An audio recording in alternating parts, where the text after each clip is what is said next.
आणि सुरुवातीला पुण्याहून एक महत्त्वाची अपडेट आहे। पुण्यातल्या रुबी हॉल क्लिनिकमध्ये शरद पवारांना दाखल करण्यात आलंय।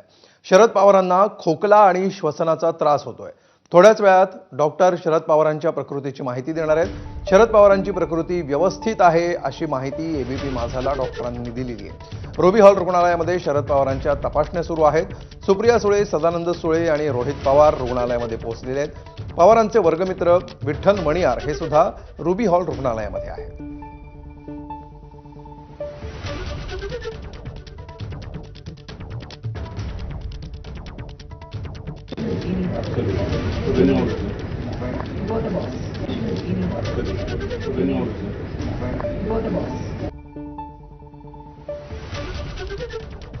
तर दुपारी 3:30च्या सुमाराला शरद पवार यांना रुग्णालयामध्ये दाखल करण्यात आलेलं आहे।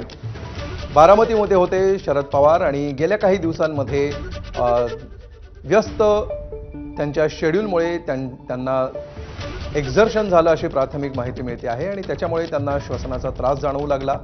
बारामतीमध्ये डॉक्टरांनी त्यांची तपासणी केली आणि त्यानंतर त्यांना पुण्याच्या रुबी हॉल रुग्णालयामध्ये दाखल करण्याचा निर्णय घेण्यात आला।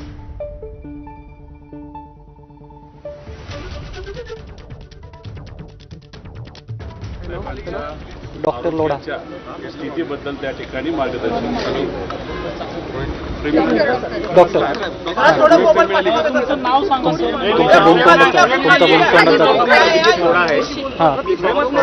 आवाज सुनने नहीं आ रही है अभिजित।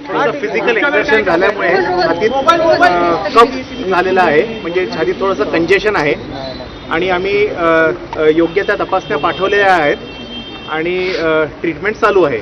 आता कंडिशन एकदम स्टेबल आहे आणि तपासणी आल्यावरतीच आम्हाला जे काही त्याच्यात बदल करायचा असेल ते बदल करू।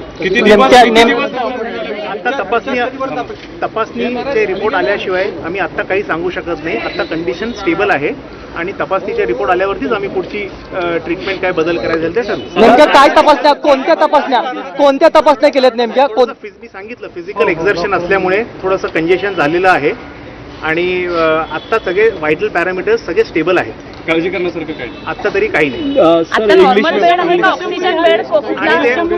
आणि पवार साहेब आता रूम मध्ये आहेत, आयसीयू मध्ये नाही आहेत। सर इंग्लिश में भी ब्रीफ कर दीजिए, how the situation of because of physical exertion there was some congestion in the chest. We have sent the appropriate investigations and started the appropriate treatment. The further modifications in the treatment will be decided once we get the investigation reports. Is he admitted to? He is admitted to a private room, and at the moment all the vital parameters are stable. Oxygen ventilator.